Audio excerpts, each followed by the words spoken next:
All right, so I want to talk about a touchier subject. We're in an election year. Oh yeah. Right? Every Tom, Dick, and Harry is talking about who we should vote for. We have celebrities that are talking about who we should vote for. We have office politics that are happening. Everybody's talking about it. Yet, when it comes to the church, there seems to be this idea that we aren't supposed to talk about it. And I thought it would be great just to have the honest conversation. How do Christians approach politics and voting? It's a good question. Not touchy and controversial at all. Yeah. So you said every Tom, Dick, and Harry, and you're going, let's just be honest. Taylor Swift is telling everyone who to vote for. Yeah. And her boyfriend. So here's the thing. I don't understand how, as Christians, we can say, yeah, Taylor Swift can tell a whole generation of young women who to vote for. And the world can be really vocal about voting Democrat and, my body, my choice and all of that stuff. And as the church, I'm not saying we need to be provocative or aggressive or ungodly or pugnacious with it. But as the church, we're told no politics. Yeah. And I remember kind of some interesting experiences. Maybe this will fascinate people. But when I was in the prosperity gospel, we were very politically vocal. Yeah. And I remember, my uncle being in communication with George W. Bush, and we were all praying for him to be in office. And my uncle prophesied he would be the next president. And we were like, yeah, George W., he's in.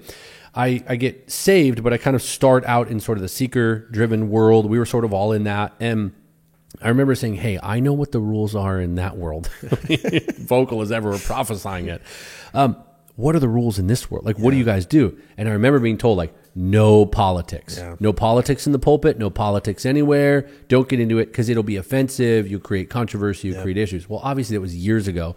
And many of those same friends of ours are hotly political and strong and clear. Of course, if they're in California, they need to be, even more so. All of that. Well, here's what confuses me, and I can't for the life of me figure it out. The world can be as loud as they want. We're just we don't touch it. Why? We don't want to offend people. Meanwhile, there is major issues of morality at stake. Yeah. Justice, truth, issues of life, all of that. And we're supposed to stay silent. It seems hypocritical to me. And oftentimes, especially in the seeker-driven world where it's don't touch politics, answer me this. Those same churches use secular songs with their bands. Yep. They'll use secular cover songs to attract unbelievers. They want to make the church a place where, hey, I don't want to make people feel uncomfortable, so we don't touch politics. So you sing songs and celebrate Taylor Swift, who actually promotes a demonic agenda through the Democratic Party and slaughtering babies, but we don't touch politics. You're actually touching politics. You're leaning liberal. And so here's what I would say. When it comes to candidates who share a similar conservative value in principle, try to choose the one who's most moral and can bring the most character into the Oval Office and into our seats of government. That's all fine. Maybe you say, well, pastors shouldn't tell people which one to vote for. I would say, all right, if you got similar principles, great. Let the Lord lead you, pray, and vote.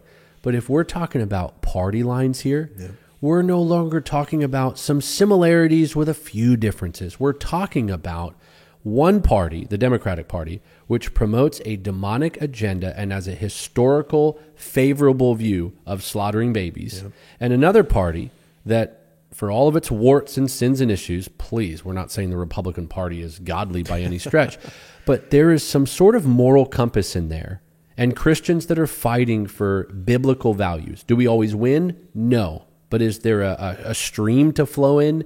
Yes. When it comes down to it, we've got to do our best with conviction to vote as closely as we can to biblical principles, morality, and conservative values. And I think that the days of no politics and be silent and don't offend people are long over. And if anything, they were hypocritical all along. And as pastors, we don't need to over-apply and get into every weed and tell everyone what to do on every little thing. However, you've got to unapologetically give people the high-level principles on this issue. Absolutely. Otherwise, Taylor Swift is going to be running your country soon.